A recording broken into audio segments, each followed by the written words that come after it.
I have had many people in my DM asking me, how do I get a care job in the UK from my home country?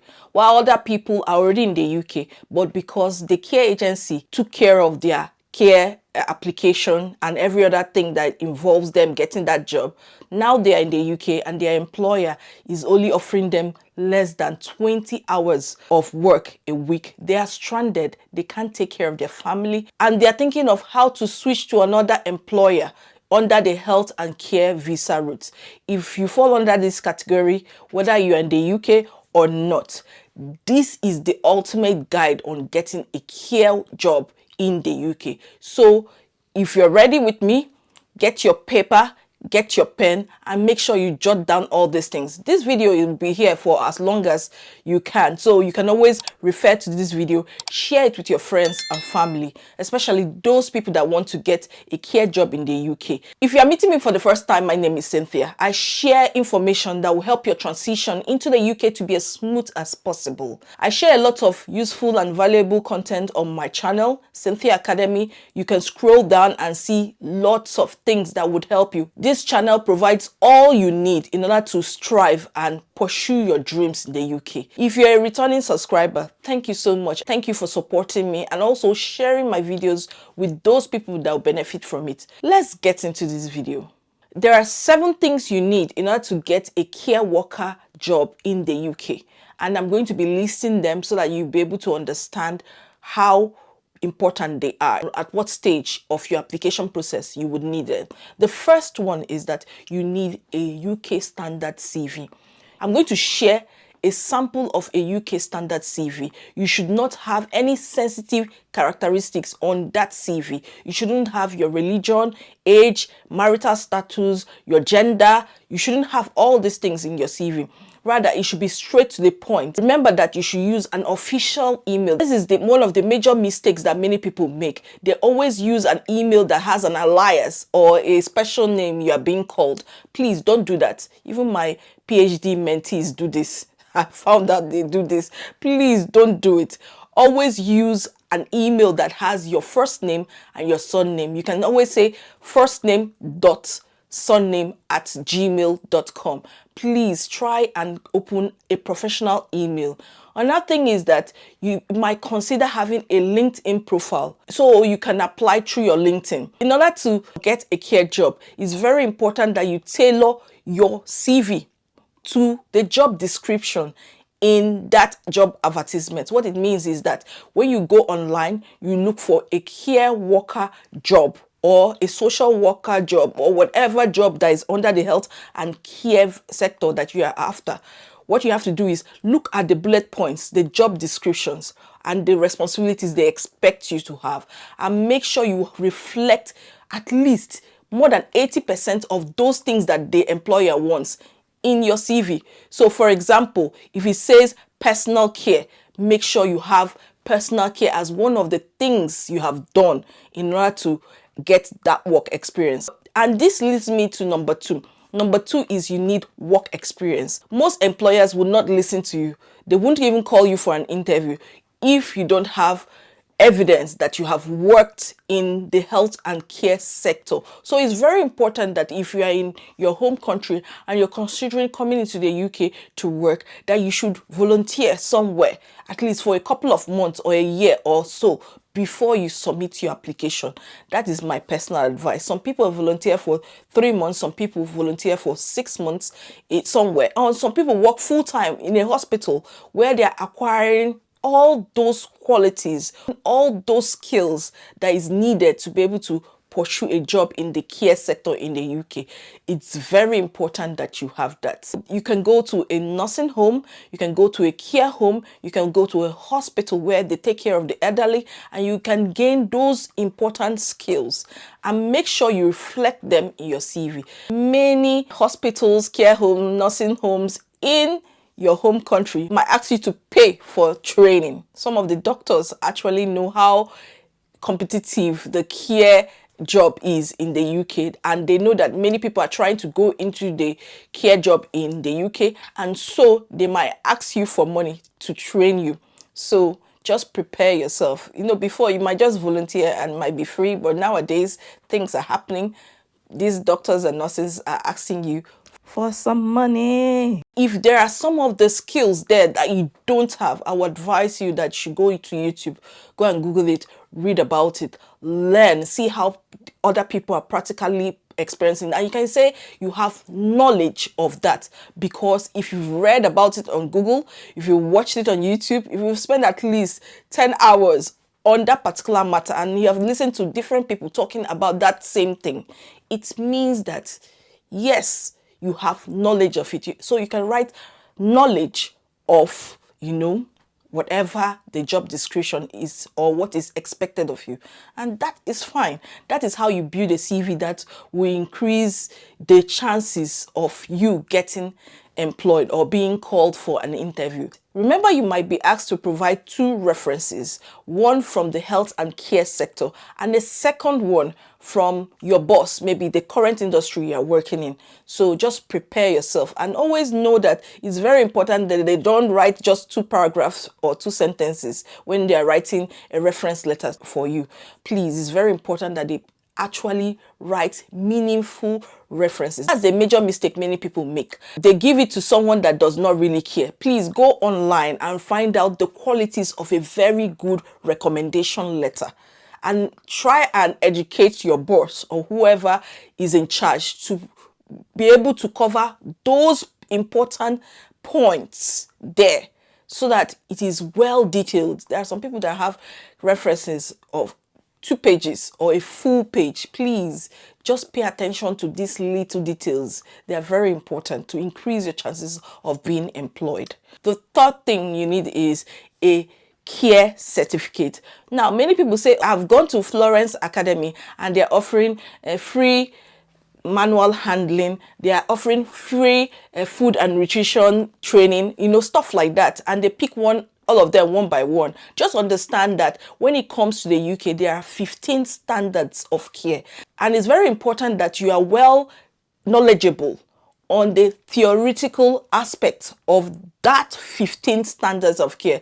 There is no compromise about that 15 standards of care. So it's very important that you try your best to get it. It will increase your chances. Of course, there are some care employers that don't mind that you don't have it and they might employ you. But most of them know that you don't know the rules, the regulations, the policies that governs care role in the UK, and they know that if you actually pursue that training or that certification and you pass the exam, you would become well knowledgeable on how the care industry functions or they operate in the UK. There are many affordable care industries that offer such a course. Some of them can range between £10 to £20. Just go online and find out about them and apply for it and try and cover the exam. It doesn't take long to do. You can finish it in a day. Sometimes you can finish it in 2 days, and that's fine.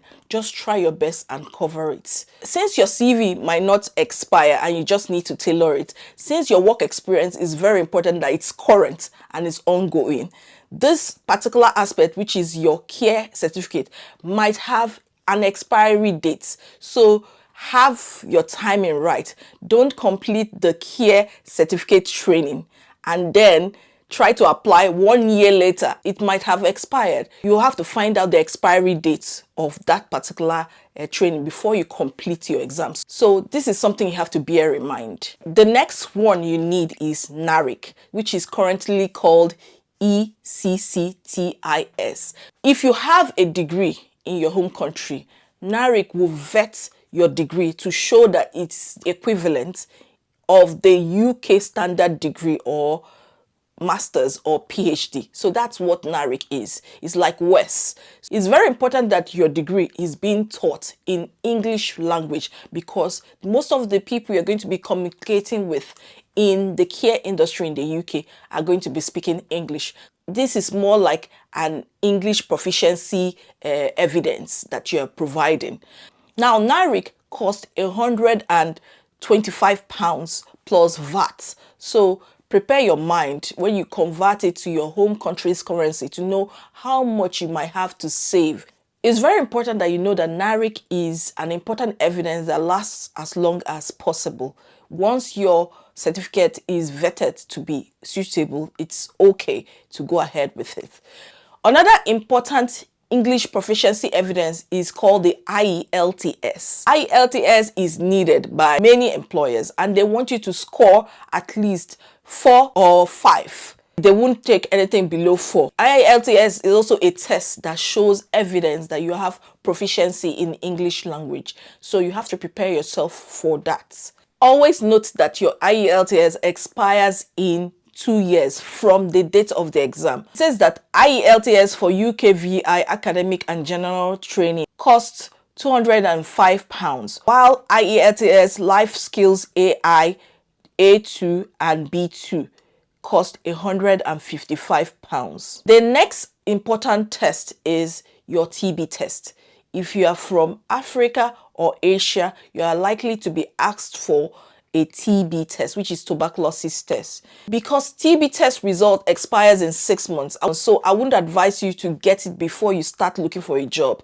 I would advise you to wait and make sure you've applied for a job for a while. When you see a green line and they are calling for interview, then you can go and get your TB test done, because the expiry date 6 months is very, very short. Another important thing you would need for you to get a care job in the UK is your police clearance. Police clearance lasts for only 3 months, so it expires in a short while. That's why I wouldn't want you to go and get one before you start pursuing your application process. Just wait until you are close to getting a green light from somebody before you can pursue a police clearance. I can't tell you the exact amount it costs because it changes from city to city, from country to country. Therefore, you have to do your research to find out how much it costs. These are the 7 important documents you need in order to get a care job in the UK. I didn't want to mention your international passport. I expect that you know that. I expect that you already know that your certificates, perhaps transcript, might be needed. So you have to gather these documents and start your application process. How can you get a care job in the UK? I'm going to share 2 techniques that would work for you if you follow it carefully. Let's just assume that your CV is well written. You've gotten all these documents, maybe apart from the TB and the police clearance, and you're ready and you're good to go. How you can get a care job is by go to the Indeed website, put in care worker jobs, or you say care worker sponsorships, and search. It will generate a list of care jobs. You will see there are loads and loads of them. Now, what you have to do is go through them one by one. Look for the ones that have sponsorship. On the job advert, they will tell you whether they offer sponsorship or not. Just go through all of them one by one. Tailor your CV to reflect the job descriptions there so that at least it is 80% match. The keywords are reflected on your CV. Now, when you do that, you follow whatever they tell you to provide and you submit your application. That is how you get a care job. Now, I'm not going to tell you it's going to be easy. Many people have been looking for this care job, but it's highly competitive. I know many people who have gotten that care job in recent times. They are currently in the UK and they are working as care workers in the UK. So you should not give up. For health and care jobs on Indeed, if they do not identify whether they offer sponsorship or not, I would advise you that before you apply for that job, make sure you check the name of that company on the register of licensed sponsors so you don't waste your energy. When you put that name on the register of licensed sponsors, I've always been teaching this severally on my channel. I hope many people know how to do that. It's very easy. Go to Google, type in register of licensed sponsors, click on the actual link, and then it will show you the list of companies that are licensed to sponsor a foreigner or somebody coming into the UK to work. So when you go to that list, you check whether that particular name is there. If that name is there, you apply. But if that name is not there, do not apply. It means the company does not have the license to sponsor you. For Indeed, it's very important that you create an account and put your CV on there so that they will notify you whenever a new care job is being advertised on that site. Apart from Indeed, there are many other sites where care jobs are being advertised. So you go and explore it. The next thing is to go to NHS jobs. Very easy. Just Google NHS jobs. Go to the NHS job website, create an account, and start going through the care jobs they have there. NHS jobs are very difficult to get, but not impossible. If you fit the qualifications, if you provide whatever they tell you to provide, and if you pass your interview, you would come into the UK without paying a dime. So this is something you have to really, really, really consider.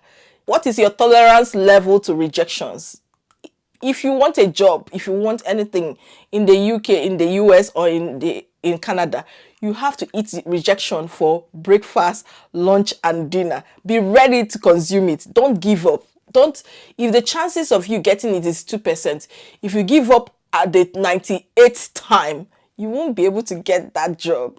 The next option I'm going to share with you is you go to uktsponsors.co.uk.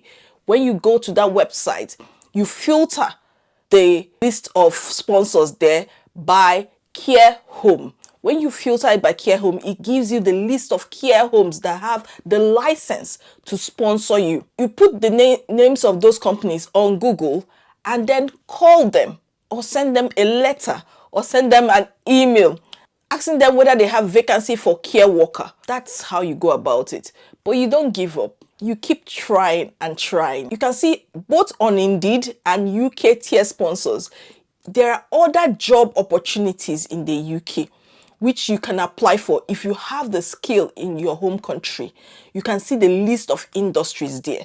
I've met many people who have gotten skilled worker visa and they are not under the health and care sector. So I understand why many people will choose a job under the health and care visa route, because maybe their family is so large and it's very difficult to cover the IHS fees.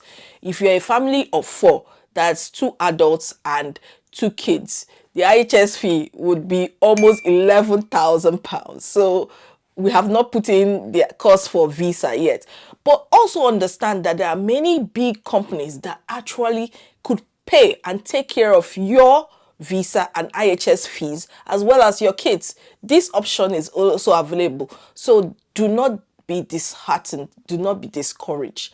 If UK is your dream, you would get it. And I'm so praying for you, and I'm praying that the information I've given you here should actually help you to pursue your dreams. Please keep liking, sharing, commenting. Also, subscribe to my channel. If you are new to this community, we are happy people. Just subscribe and join the happy family. I'll see you in my next one. Thank you so much. Bye-bye.